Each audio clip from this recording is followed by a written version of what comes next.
The previous panelists all tried to derive directly lessons for Cuba from analyzing the Taiwan experience itself. By contrast, my presentation will be somewhat different. I will try to highlight the values of Taiwanese experience for Cuba by comparing Taiwanese experience with China's experience, and then provide and make a case for why Taiwan's experience is probably more valuable than the experience in China. So here's a little bit of outline of my presentation. So I will start from what motivated this research, and then proceed to introduce this idea of the theoretical problem between private investment and commitment problem to the protection of property rights, and then make a historical comparison across the Taiwan Strait. And I will also offer two brief case studies. One is the pre-1994 men in China. I will explain why I choose pre-1994 instead of post-1994. And I will also explain a little bit about Taiwan's previous experience. And then I will draw conclusions and implications for Cuba's reform. So, the motivation. So, first of all, since the collapse of the Soviet Union 3 decades ago, we actually accumulated lots of experience of reform for a country to transform from a particular political and economic system to another one. So if we put Cuba's reform in a larger context, we could see there is this East European style of reform, which is what people call dual-track reforms, which means countries such as Poland, they not only changed their political system, but also changed the economic system. So they actually conducted two reforms at the same time. And some people also call it Big Bang approach. On the other hand, you also have these different types of gradualism, which mostly represented by Communist China. And also Taiwan can also be, I think, a type of gradualism that is somewhat different from China's. And among these different experiences in reform processes, China, of course, is the most popular one for most of the countries in the developing world, given their phenomenal economic growth records for the past two decades. But the problem is, the question I'm asking here is, does the China model travel? Could we generalize the China model and apply it to other countries, to other national contexts where there are totally different institutional setup, either politically or economically? And to make this 20-minute presentation more focused, I would concentrate on this question of the size factor and the China model. Does it matter? And especially, I would like to take issue with William Rutledge. And I found he actually wrote a paper for this center under this Cuba Transition Project. And in that paper titled China's Lessons for Cuba's Transition, he wrote here, he actually compared Cuba to China, Singapore, and Haiti. And then he draws a conclusion that, well, size doesn't matter because, well, China is bigger than Cuba, but you can see Haiti is 44 times larger than Singapore, but Singapore is a rich country, while Haiti is devastated by not just the earthquake, but lots of institutional dysfunctions. So, but I'm going to make a different argument. I'm going to argue size matters from a different perspective, which will be explained in the following slides. And so let's start from the more theoretical stuff. So by private investment, I mean two things. One, it could mean citizens' efforts. And second, it could mean foreign direct investment. So private means it is different from public investment, which the decision is made by the government. But private decisions, the private investments, they are initiated by either domestic actors, they are private actors, maybe entrepreneurs, and also foreign investors. And as we all know, private investment is the key to economic development in a lot of ways. For instance, FDI, foreign direct investments, could bring new ideas, could bring different, could introduce new technologies to the countries, to the host countries. So there's, I guess, no one would deny the importance of private investment to economic development. But the problem is, there is an institutional precondition to how a country could attract lots of investments from the private sector. So here comes the problem of China. Then the key feature of the China model, I guess most of people would agree with me here on this point. Well, it is a combination of political authoritarianism and state-backed capitalism. And the problem is, there is a trade-off between political concentration and credible commitment. Why? And I think, well, we can actually trace back to Plato's Republic for the answer. And here is the response from Socrates to Permachus in Book 1. And, well, we don't have to, get into the details of the context of the dialogue. But here Socrates says, so if the just man is good at keeping money safe, he will be good at stealing it too, right? So the problem is, even though the China model is promoted as a kind of, because they have this robust political system and the leaders could overcome lots of problems and they could be autonomous from the societal actors. So they could actually impose lots of reforms that might be against the interests of social actors. So that's one advantage. But the problem is, if you have this arbitrary exercise of power by the supreme leader, then, well, who can guarantee that that leader wouldn't turn into another, predators that take your money away from you, right? So, and especially, the question, I'm using the equation, but I think this is not too difficult to understand.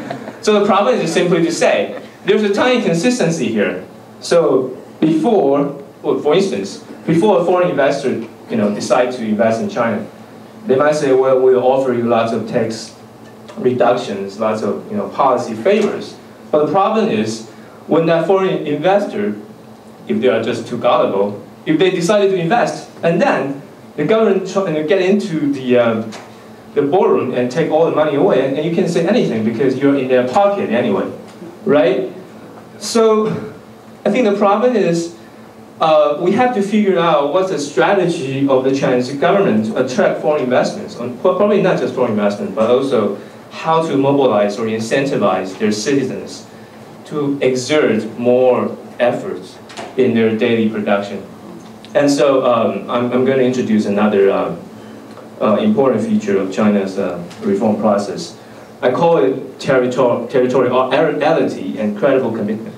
But I guess I promise to explain why I choose the period before 1994. And the reason is, first of all, there was a fiscal reform in 1994.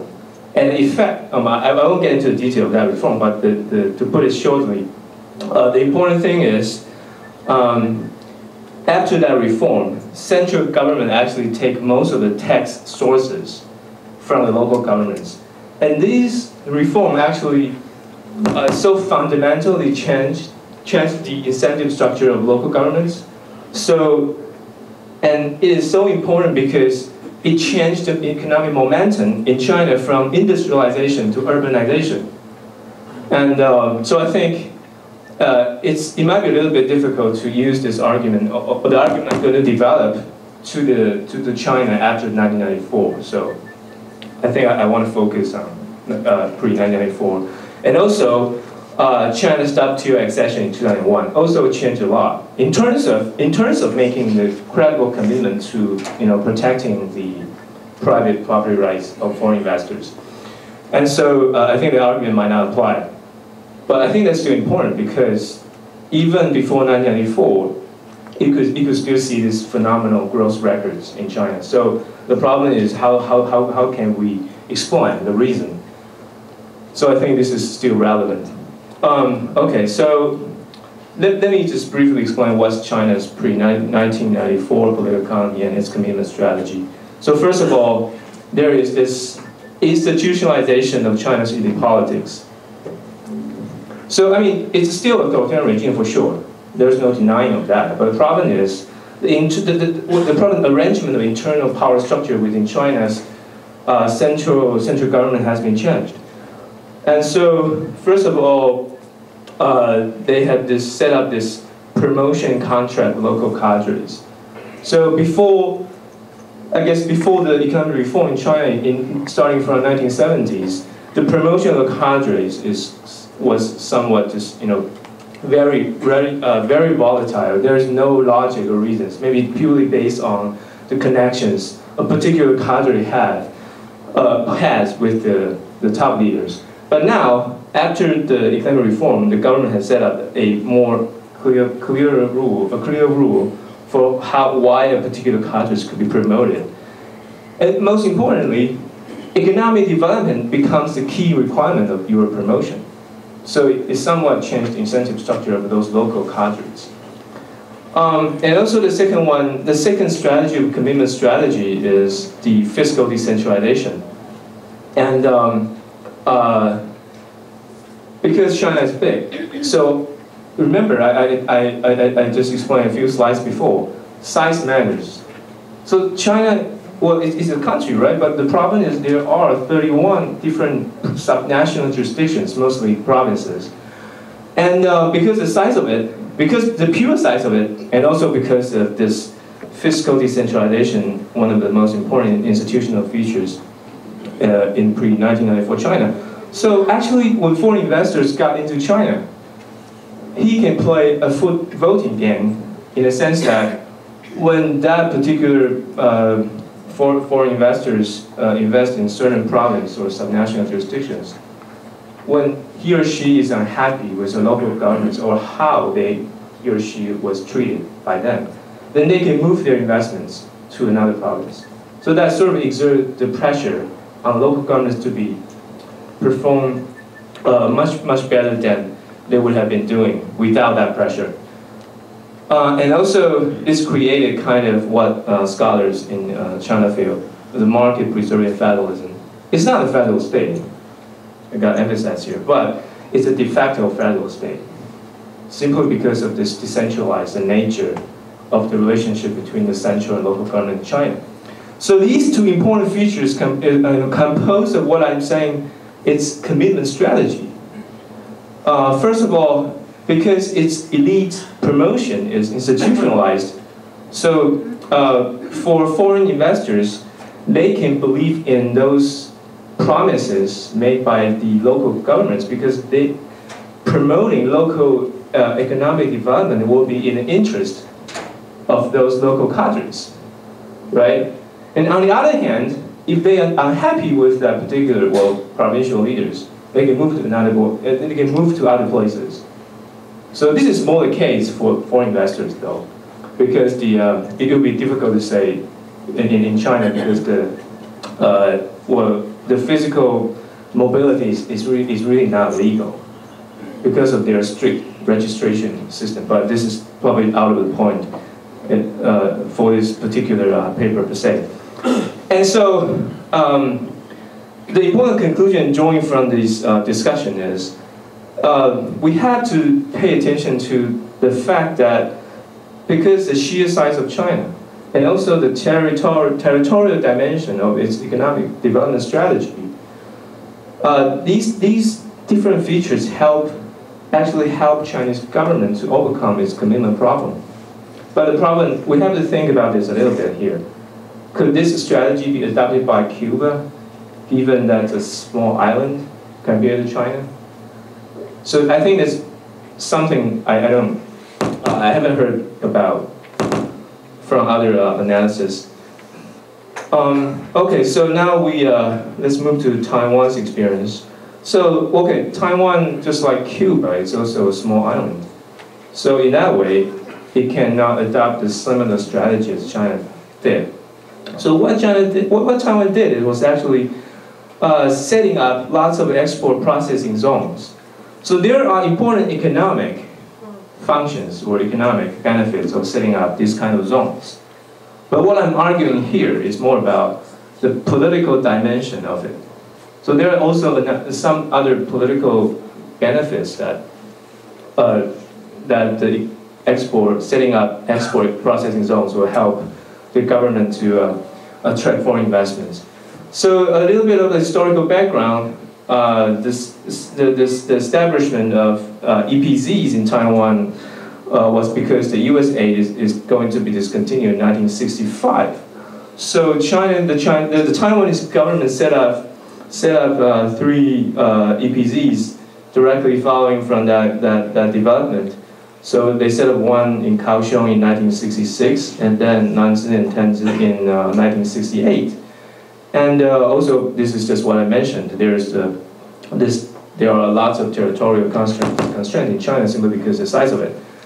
And what I'm arguing here is the EPZ could be a commitment device, because in those zones, actually, I'm arguing that the government actually adopts a hand-tying strategy, because within those EPZs, there are independent regulatory frameworks, which means the governance structure, the economic governance structure within those zones will be a lot different from other places outside that zone, right? So even back then, Taiwan was an authoritarian regime.